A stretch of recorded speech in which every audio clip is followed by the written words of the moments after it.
omoni musala soda eza koluka eza chercher ba infraction policiers en intérêt pour la koluka ba infraction non ba infraction ko to na bureau non il faut que za la carte à terrain ndenge mon capitaine ndenge salaka mais ko tala olandeli ba capitaine ebele ba société comment ba nganda diamba et comment ba nganda ba whisky et comment ba comment ba mia ba kuluna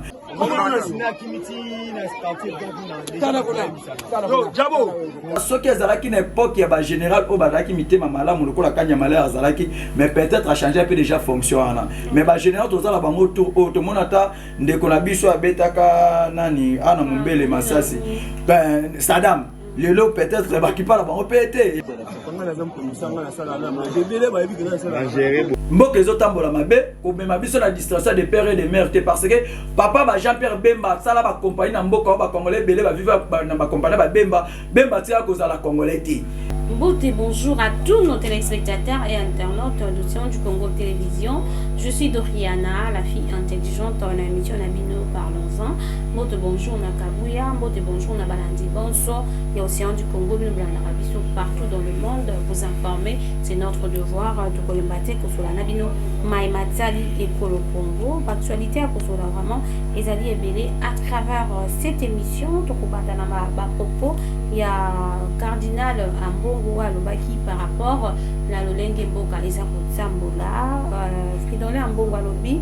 Le malheur s'abat aujourd'hui sur nous parce que certains de nos concitoyens ont signé des choses avec l'ennemi. Ils ont fait des promesses à l'ennemi. Torosolamo à travers cette émission. Torosolamo Matali Mwanga Chuchu, Peme Matali Loi. Il y a Noël Siani sur la congolité. Torosolamo à travers cette émission de père et de mère. Nazanga Mokote, comme d'hab, je suis avec mon amokate, Kouzengana, analyste politique. Mais avant d'entrer dans le vif de cette émission, on a fait Maloba. On continue à nous à l'élément où il y a Bakuna. Kimbanseke na K15 comment est-ce que baza pour détruire population et na bisungi ya commanda Gisela Mbonga tsaki bongo na boko na kotika bino bolanda pe to kozonga tout juste après pour continuer avec cette émission suivez bino kolona bokotika te angere boy komona manda kubeni komona maboti na ngo longola triko wana zala komona ina kati wana ya mwana eza bien dessiné none triko wana pendona yone Marichal longola tout allez qu'est-ce que c'est Jabo. Yo, on va balancer les vrais Jabo. Allez, on va connaître. Ça là, sur le logo, tu viens là, bon. Jabo, ça là le logo. Viens ça là. Ça le logo. Yo, viens ça là. Yo, Jabo. Comment on a signé Kimiti na starter donc na. Yo, Jabo. On l'a net. Comment on a? Jabo. Jangote. Oba komu ana kombe mo ngobomba yo loba mo fimba na nyama yo komu na nyama koma kazi laissez bino kuluna bozono kwa population ya Kimbateke pourquoi on a aussi longa na kolu bati mo na soma à chaque fois toujours kaka kuluna na Kimbateke bozo kate pour année on dit que na mo aussi longa na kolu bati ko ngai ana ngawa nyima pe na ngai. Merci beaucoup Kabuya tozande na lobaki na zanga bokote na kana mona mboka die kuzengana aujourd'hui bonjour et bienvenue. Bonjour Madame Doriana, bonjour Pena ba Congolais surtout bazon na biso partout dans le monde. Bonjour na ba Congolais bazana rupture bunagana o bazana na bandundu na kwa mutu partout ben sécurité zingi ba Congolais et surtout vraiment nazo senga na ministère ya ndeko oyo ndeko ya biso mboko soit transport en tout cas il faut démissionner certains faibles aux pesa ba solution mon côté concernant certaines nazo senga pe na ministère ya intérieur provincial si ya moyen yé peut faire démissionner o alkenda kitengeli to azaki incompétent o pa koti na moni déjà aza déjà peu incompétent donc kotala ozo passer la ba commune lokola ba Kisenso ba Kimbateke ba Masina ba Luvulu ba commune moko donc ezo ba condition kuluna comme ko joa peuple en otage. S'il y a pas moyen, même si le gouverneur de la ville hier mon peuple fois à l'après a démissionné batika peuple calme peuple luka ba vrai dirigeant au ba côté na ville province de Kinshasa to ba côté na ba province nyonso tout aza mutu il faut démissionner parce que tem tabanda place parce que en dehors ya ko buka nde bazo buka bloka bato est-ce que eloko nya malonga o ba bazo sala ezaki eloko malamu na projet de société na bango ba présenter soki ba ko kota tana phénomène ya bakuluna pour ça phénomène ozo nyokola presque les républiques mobimba rapidement soki peut excuser na otali vidéo na moni vidéo na Kimbateke combien de fois pour ça otali komona la majorité ba policiers ba tama nzela o bakanga mingi ezaka ba innocent pour babenga bana ndako ba pétrole mais bana o basala bakuna ba biata bakani ba basali ba 10 jours muta ko bimisa banga zate dernièrement moko na zaki na terrain na ebisi ba parents bozwa numéro oyo général Rausa pesa keza dima numéro au cas des problèmes ba policiers bakani bana bino basali ba information monte bo benga kamba moko la police moko zana akotinda ba policier tina terrain na ba souci atiwana o bazo sala bere wana ko kangaka ba victime ba innocent o ba esa lokota na place ba kanga ba kulu population zo zela na 15 o bakangi vraiment ba kulu na o bazo sala rage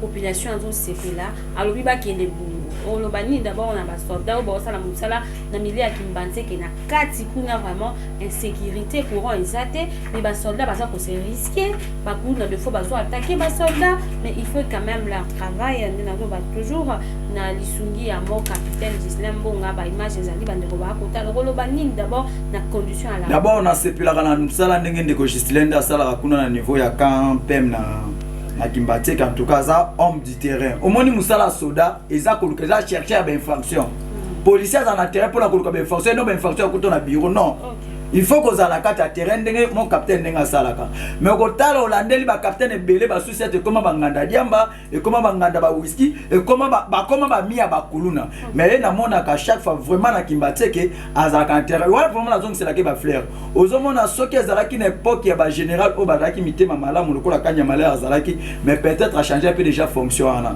mais ba général tozala bango tour auto monata ndeko na biso abetaka nani ana mumbele masasi ben Saddam lelo peut-être ba qui parle ba pété et les cas on bon peut-être akuta pe ba condamnation tout et en plus à selo yonde mutoza ministère oza ministre intérieur ya ba province nyonso c'est toi kozala na se ya distraction te ya makambo ya ba politicien balingi ba kotelo pétition longo ba sala be non il faut travailler doter ba policier ba moyen pour que ba policier ba sala musala malonga soko tali ba souci de lokola bandako banganga kutu lele koma kitoko mais ba souci textuellement lokola bandako banganga madame Doriana donc je ne sais même pas et ça société et ça nganda ya masuba donc place ba bomba biso toza bata droit de l'homme na biso to kitala l'air moko tozo ke ko libérer banana pour le comportement banana de lembisa biso mais là mo dondo kitala terrain pour la ko libérer banana ko défendre bango ki baza bala ke ba mi mais on tala lelo faut même on a 10 ans simba li chette mo na beauté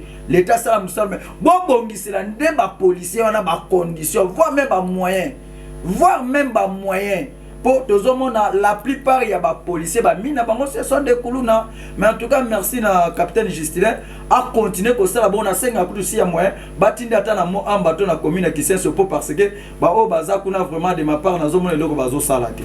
Merci beaucoup mon amboka, nous continuons avec cette émission donc au senga vraiment pour ça les continuer pour ça mananga ya mon capitaine et puis esuka kaka na yete et ça l'empêche pas. Et puis ça bango ni en tout courage. Na lemba insécurité ça makasi ba kuluna ba komi ba polonda kokoyi baba na basi ba sac ils a passé surtout na chopo to ko senga vraiment nous ça la nous continuons vraiment avec cette émission to ko bela toujours parce que population azana insécurité kuluna et komi makasi na kati na mboka na biso Kinshasa to beta ditolo ya entre ya RDC na SADC non RDC côté na SADC ti ba yeka kana compte EAC donc cela veut dire ngai na sepelaki makasi po na 98 on a ba soda ngolais ba ka ko sunga biso c'était bien passé mais ce qui ba ki na compte ya ta ya SADC to ebi que peut-être ba linga ki ba bunda mais ba ka na compte ya offensif ndenge ba oyo nyonso tout parce que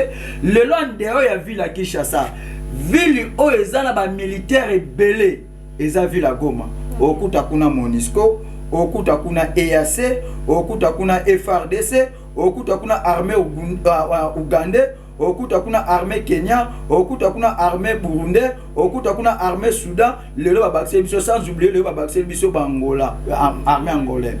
Donc cela veut dire à l'époque à Kabila le père comment qui na niveau à qui na peuple il faut téléma. Nazo répéter chaque fois. L'article 218 de la Constitution doit permettre ceux qui 100 000 personnes bazanari et qu'on permette au gouvernement de décision responsable ou soit notre chef de l'État Félix Antoine Tshisekedi a une décision responsable devant son population. Mais tellement population personne ne veut tellement ba politicien ba thème c'est ba population qui a pas d'intérêt na bango ba bossa la souveraineté za ka peuple ndenge le bagata Emmanuel Macron. Donc wana ba continuer biso ba bossa nango. Donc eloko maloba mo na intérêt à peuple. Ba armée wana nyo surtout ya monde to bengisi. Ba za ne loko moko to ba ko apporter solution concernant pays na biso. Biso moko to doter armée na biso ba moyen, to doter armée na biso nyo. So na zo mo na pa policier belé na ville professeur Kishasa. Oh ba zo ngana ba victoire na ba nine ba tennis civil, ba zo c'est loko moko so qui a ko renforcer ba mo sécurité. Ba kende voir même la ville comme pour que ba défendre ba territoire na biso ça sera mieux que na place ba fandara biso ba fandara kala awa. En plus l'intérêt de la population ma fait mon intérêt na makamba guerre. Oh Kabila le père disait chaque fois la guerre sera longue et populaire. Mais ndenge tozo tala ndenge tozo landela guerre est déjà longue mais populaire dans le comité population dans une conscience que toza na guerre. Population dans une conscience il faut battre la frontière na biso. C'est l'article 63 de notre constitution. Mais tant que biso tozo tika ennemi azo gagner nyonso. Voire même notre président de la République tombe à prêter serment à l'article 74. C'est lui le garant de la nation. Et ça, par président, surtout, le autre comme il a 6 pays au déjà contre la catastrophe congolais. Dites-moi, il y a bangon de ma président, on est déjà Congo, Congo est un état indépendant, de nous comprendre. Donc en soi, président faut appliquer l'article 74 ou soit tellement dans zone d'aba rimer ma élection comme Gotambola ce qu'a l'ini population limbisé que l'élection de le 20 décembre a déclaré guerre na Rwanda. Voilà population limbisé. Au cas contraire, il faut tout ça l'élection tout le président qu'on a capable il y a qu'on diriger ba congolais au combattre là combattre la territoire na biso union surtout. Ça sera mieux na place il y a continuer qu'on diriger plus parce que moi le bac nini tellement coquille qu'on sauver guerre à STT na po na zo présenter c'était kaza président de la République. Président Kobunda Azobundati. Ce que Azobunda mais guerre est déjà c'est parce que atamboli partout dans le monde a sali publicité à Rwanda. Mais apporter cette solution est-ce que vous imaginez qu'il y a Macron après retourne ba doter sur armée rwandais ba arme. Hein? Mais tandis que Macron qui a d'autant mouché to memie to Amélie Castel na Congo a sali ba mbia signon surtout na ba congolais. Donc Asel Bambia signon donc Asel Bambia signon na ba congolais alors que image ya Congo ezaka na guerre te ndenge lo baka Gilles Alingeti que guerre wana total ngona musika nde total ka ba film ya ba Rambo ba nini donc Gilles Alingeti alobaka donc ozomona que eza ndenge mo image Macron que na ngo que Congo ezaka na guerre te.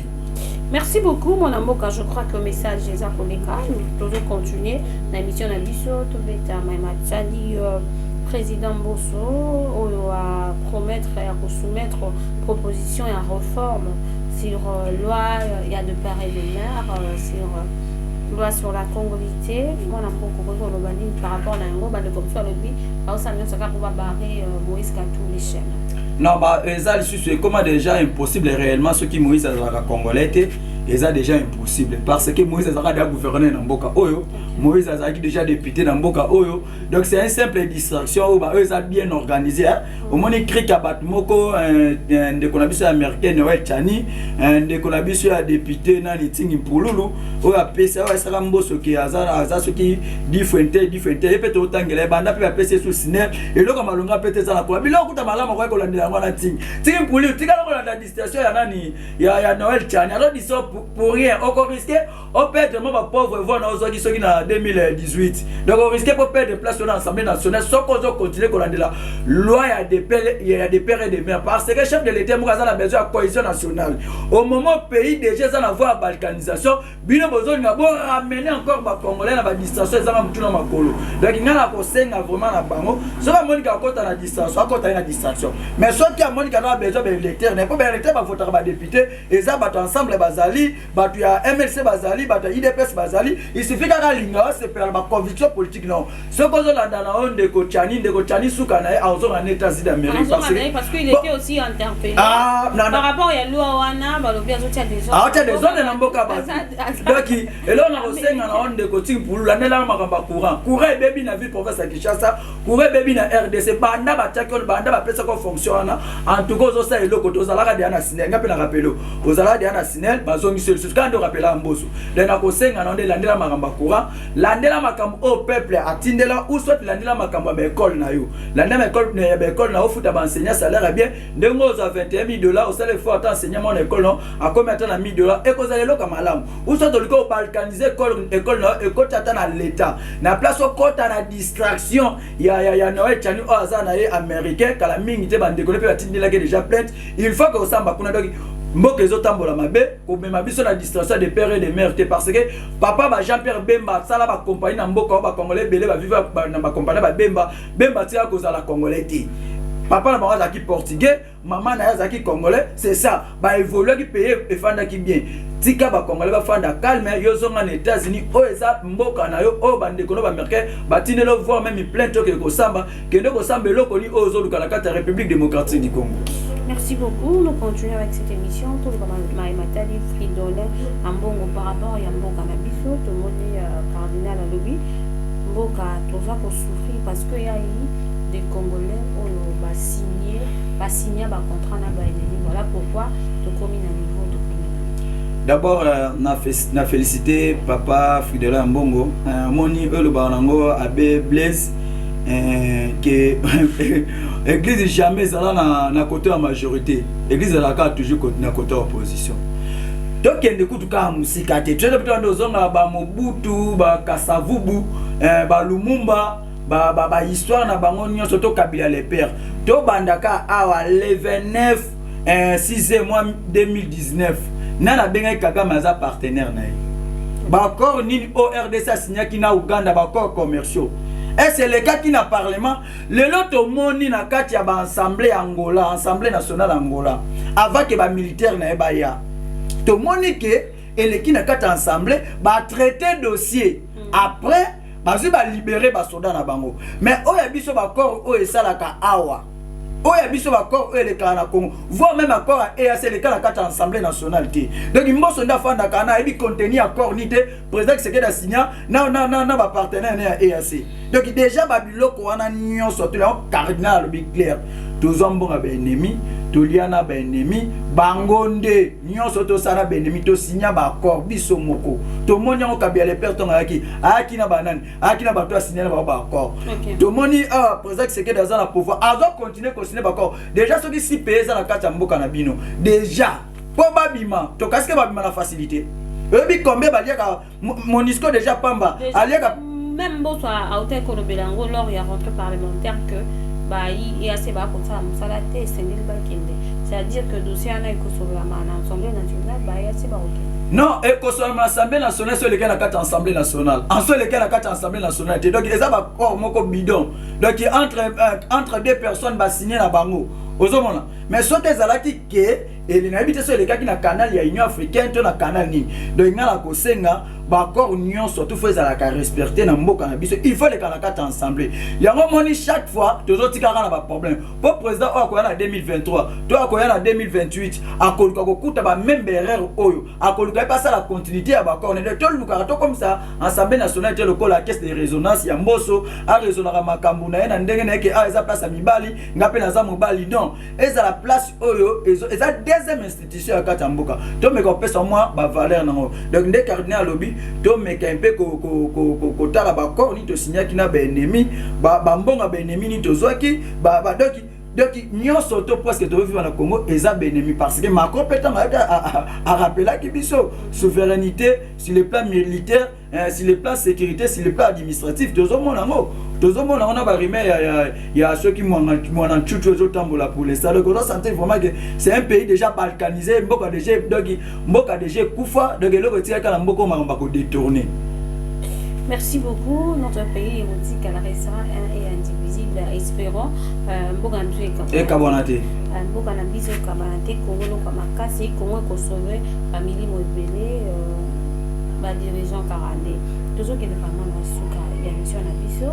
Parlons Matali, président de la République. Je vais lire et puis on va commenter. Le président de la République, Félix Tshisekedi, se dit prêt à soutenir la candidature féminine en 2028 et a exprimé pour la énième fois le vœu de voir une femme lui succède. C'est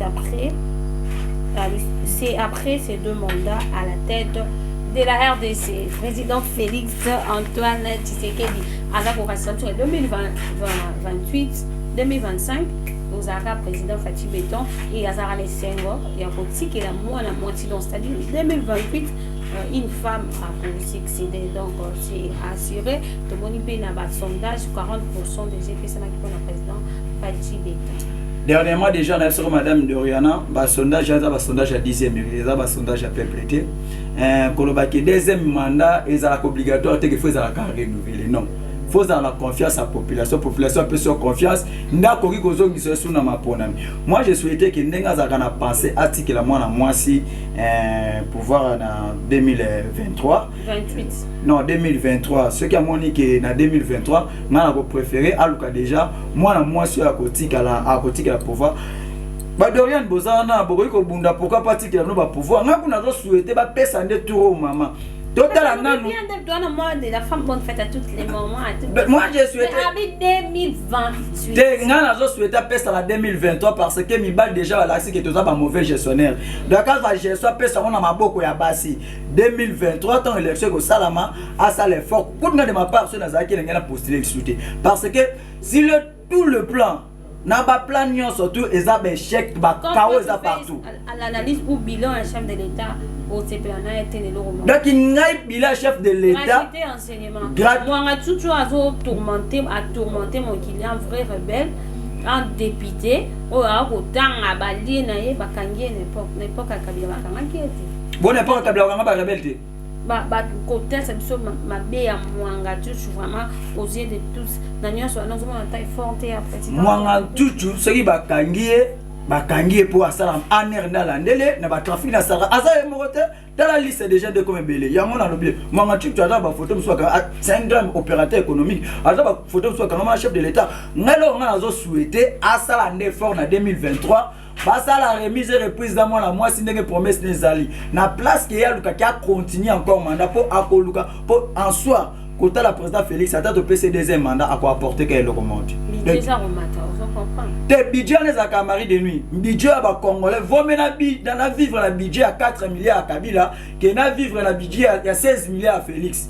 Vaut maintenant vivre dans la réserve à 1.5 à Kabila que réserve à 4 milliards à Félix. Donc on doit pressentir vraiment je suis à Kabila auto benga le lot madame Doriana. Est-ce qu'on dit que coltan na Covid-19 coltan na biso d'accord mata ba cuivre d'or na biso de mata mais grâce à Kabila nda andima kite mundela bouger code minier na biso yangone sali yangone sala ke budget na biso na le lobo mona ngoza ko to mama est-ce que on a déjà bataliba to bataille IDPS ba pesa ta témoignage ya code minier na biso que grâce à Kabila nda sala témoignage que code minier na tika la bongo non yo le loba bibna Kabila zonga obeta ngo en tout cas la problème n'a été nazaka na problème à Kabila te donc nga rebelle comme privé l'état comme na blo muké te non il a grand riche a qui pauvre comme grand Doriana mutu to sala rébellion na vie faut à la riche rébellion ça pour la pauvreté azamo na rebelle Kabila les pères que ça la rébellion est la chose facilité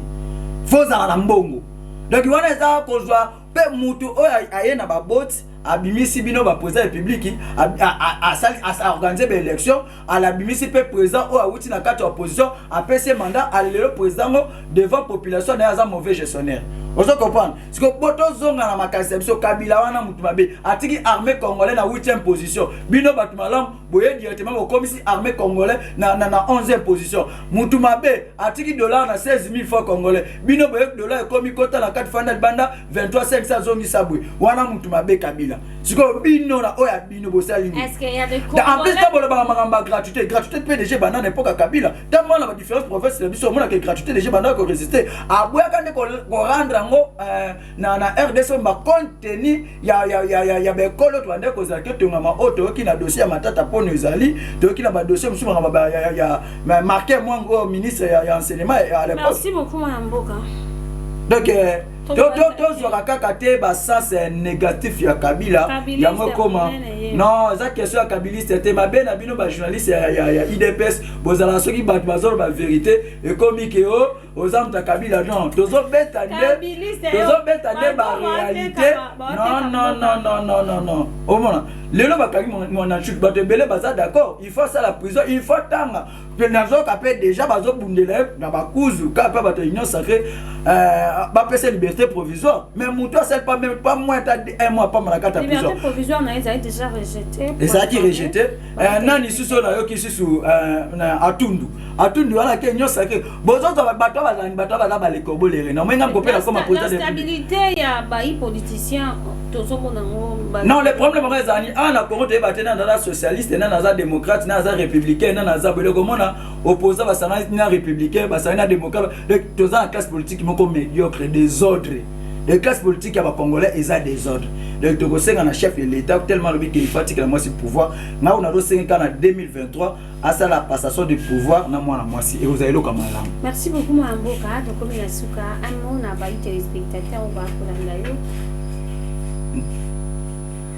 na pesi ba spectateurs na biso nyon surtout vraiment mbote belé ya Océan du Congo télévision na pesi Yemo Kabuya voilà dans le passé Kabuya vraiment la limité disait lui na pesi madame Doriana vraiment mbote belé de coup de chapeau là ba congolais nyon sonabi o ezamboka biso il faut te temelango la souveraineté c'est au peuple soki ofanda na ndako na yo obanga kaliwa ko kokufa pona marche pona mboka yo pona ko défendre mboka no po ba kokanga yo yeba ke liwe za naturel Jimmy yo wana bakanga kisuka na bimi Ari Magia bimi bato belé ba vela biso ba Frank Diongo ba vela biso ba Jekoko bato belé ba bimaka bango prison ba prisonnier politique baza ba prisonnier au monde de te azo sala bon pour kalami peut-être boka pe kabunda bimeza ba corps politique avant que toke na ba élection ba prisonnier politique nyo surtout na ndenge to solo ka politique il faut babima ba prisonnier albaki maloko ko tonda soki maloko ko tonda il faut tonda de to moi ce que bandi ko tonda ema moni que effectif ba kata la prison makala et comme déjà plus mais ce que combien de congolais medaki place à 1500 personnes donc vaut mieux ba tonga ba prison en plus ba tonga ba centre de santé ba politicien ba tonga ba centre de santé bien pour ceux qui na ba prison ba lela kateke ni liberté provisoire ba lela rangote o liberté o nazobela fanda na prison zwa traitement kuna na bosani mutu moko Barnabé donc muta suka président Fati tala vraiment ka ya Barnabé alobaki mbuma mbumeza nango ya avocat ya paipai alobaki mbuma oyo bataliba bakoche ko makalisa mabete donc ezali nango mbuma kaka ya avocat vie pa bimalibanda awumel pe déjà na moi baninga to dernièrement peut ko perdre mwana na vraiment zonga pena na mutema ya papa ndolo baki nini ba prisonnier ba prisé ko kangama zonga vraiment mutema na papa na bana na e Barnabé pe to mona libanda. Merci beaucoup. Nous sommes arrivés à la fin de cette émission. Nous avons qui Namana Mboka Dieu analyste politique. Tosoli Matali École au Congo. Tosoli Matali Mwanga Tutu. Nous sur la congolité à Noël Chani.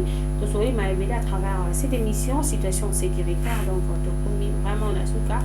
Merci à Kabuya derrière la caméra. Merci à mon capitaine Gislam Bonga. Moussa Kitoko Kuna Kimbate qui est là. Point K15, merci à Ardil Moefou pour la dimonée de l'émission et à tous nos téléspectateurs et internautes des Océans du Congo. Je vous dis déjà au revoir et à la prochaine. Bye.